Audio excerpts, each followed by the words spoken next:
후원해주셔서 진심으로 감사드립니다. 당신의 따뜻한 마음이 우리에게 큰 힘이 됩니다. 드리커스 두 플래시스는 강력한 수비로 유명한 정통 파이터 션 스트릭랜드와 맞붙었습니다. 스트릭랜드는 일반적으로 바디킥을 던지며 가끔 하이킥을 사용합니다. 공격보다 수비를 우선시하는 상대와 싸우는 것은 까다로운 일입니다. 스트릭랜드는 위험을 감수하지 않으며 자신을 드러내지 않기 때문에 그를 돌파하기 위해서는 그가 만드는 틈을 활용해야 합니다. 두 플래시스의 펀치는 항상 똑바로 날아오는 것이 아닙니다. 그는 가드 위로 휘둘러서 상대의 방어를 뚫는 방식으로 공격합니다. 그는 스트릭랜드의 잽을 피하고 적절한 타이밍에 백 엘보우를 날렸습니다. K1 배경의 영향을 받은 그의 하이가드는 루핑 펀치와 하이킥을 효과적으로 막아내며 손을 강력한 수비 위치에 유지하는 데 도움을 줍니다. 이 싸움에서 가장 중요한 순간은 두 플래시스가 스트릭랜드의 코를 부러뜨렸을 때였습니다. 이 경기는 많은 이들이 기대했던 재경기였습니다. 많은 사람들이 스트릭랜드가 첫 번째 경기에서 이겼다고 생각했지만 저는 드리커스 두 플래시스가 이번에도 이길 것이라고 믿었습니다. 두 플래시스는 스트릭랜드가 공격보다 방어를 우선시한다고 지적했는데 이는 타당한 주장입니다. 그는 종종 필리쉐의 스타일로 경기를 진행합니다. 두 선수는 키와 리치가 거의 동일하므로 이 부분에서는 누구도 명확한 이점을 가지지 못했습니다. 통계적으로 두 파이터는 거의 동일한 조건을 가지고 있습니다. 리치는 76인치, 체중은 185파운드, 신장은 6피트 1인치입니다. 하지만 드리커스 두 플래시스가 31세로 더 젊다는 점은 중요한 요소입니다. 또한 스트릭랜드의 황색 보도산구균 감염이 경기 결과에 영향을 미친 한 요인으로 작용했을 것입니다. 드리커스 두 플래시스는 끊임없이 사우스포와 정통파 사이를 전환하며 하이가드를 유지합니다. 반면 스트릭랜드는 필리쉘 방어를 고수합니다. 두 플래시스는 예측할 수 없는 스타일로 스탠스를 바꿔 싸움의 역학을 변화시킵니다. 그가 정통 스탠스로 전환했을 때 바디킥과 헤드킥을 자주 사용했습니다. 스탠스를 바꾸면 공격과 방어 옵션이 모두 달라지기 때문에 스트릭랜드가 그를 읽기 어렵게 만듭니다. 스트릭랜드의 반격이 어색했습니다.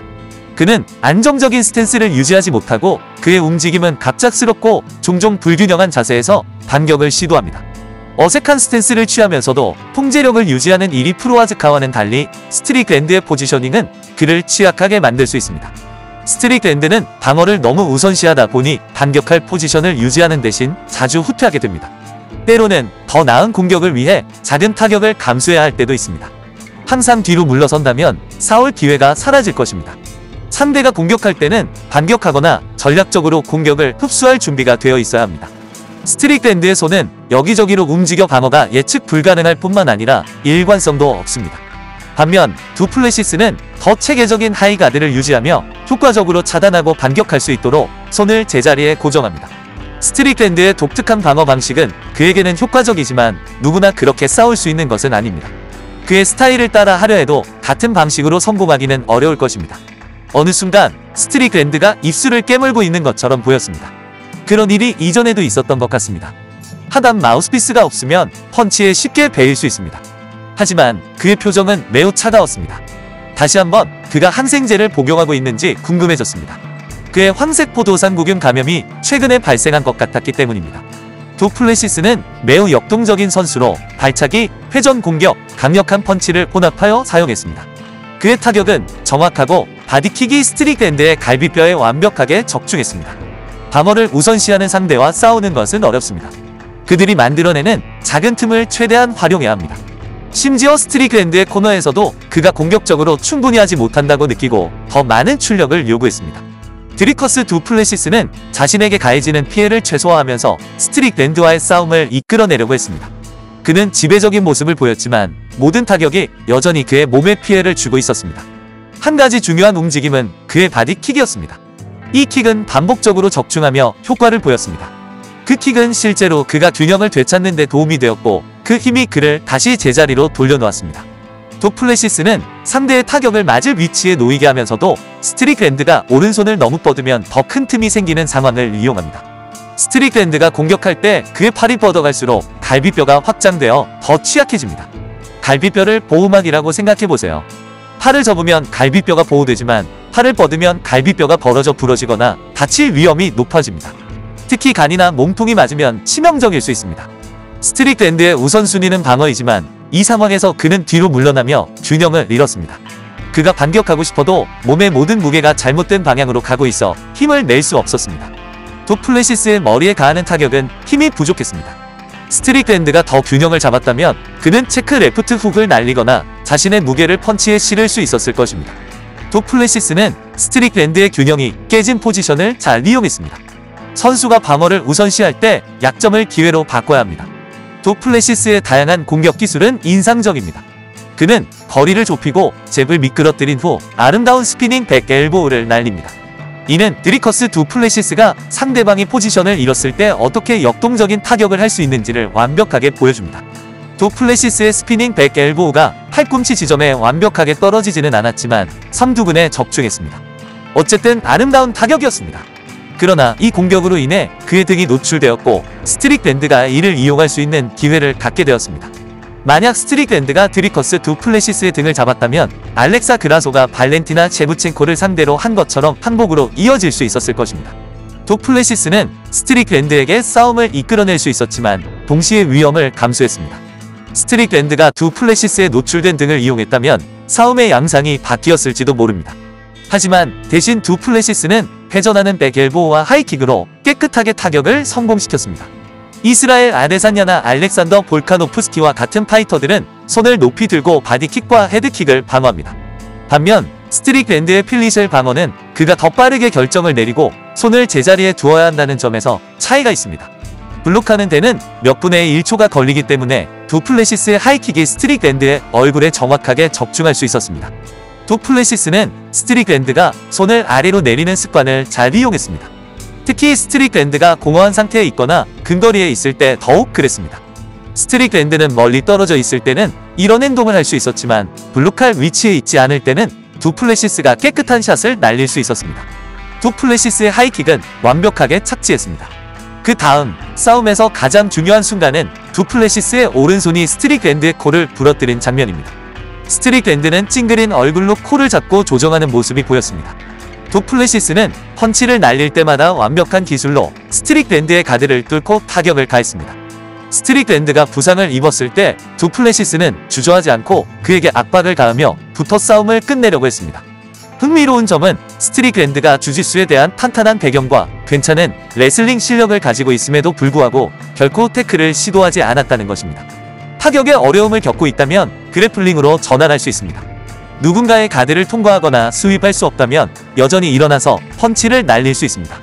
이 스포츠는 그런 종류의 적응력을 허용합니다. 한 가지를 할 수 없다면 항상 다른 방법을 시도할 수 있습니다. 하지만 스트릭랜드는 테이크다운이나 다른 그래플링 기술을 전혀 시도하지 않았습니다. 반면 두플레시스는 피 냄새를 맡고 끝장을 보려 했으며 공격에 무자비했습니다. 그는 스트릭랜드가 다친 모습을 보고 이를 적극적으로 이용했습니다. 드리커스 두플레시스의 하이가드는 K1 킥복싱 시절의 기술로 상대와 가까이 지내는 데 큰 도움이 됩니다. 그의 손은 항상 루핑 오른손이나 하이킥 같은 타격을 차단할 수 있는 위치에 유지되어 있습니다. 스트릭랜드는 싸움에서 완벽한 위치에서 잽을 날리는 등 좋은 순간을 보여주었지만 두플레시스는 빠르게 깨끗한 오른손으로 대응하며 교환을 지배하는 모습을 보여주었습니다. 힘든 경기가 끝난 후 드리커스 두플레시스와 스트릭랜드는 서로에게 존경심을 보이며 포옹했습니다. 드리커스 두플레시스는 호주에서 스트릭랜드와 아데사냐를 모두 물리치고 압도적인 성과를 거둔 후 벨트를 유지했습니다. 그의 독특한 스타일과 싸움의 리듬을 조절하는 능력은 그에게 잘 맞았습니다. 저는 드리커스 두플레시스가 50대 45로 이겼고 스트릭랜드가 한 라운드를 차지할 것이라고 생각했지만 두플레시스가 우세했다는 것은 분명했습니다. 인상적이며 앞으로 드리커스 두플레시스의 다음 도전은 엄청날 수 있을 것이라고 생각합니다. 2025년을 내다보면 우리는 큰 매치를 기대하고 있습니다.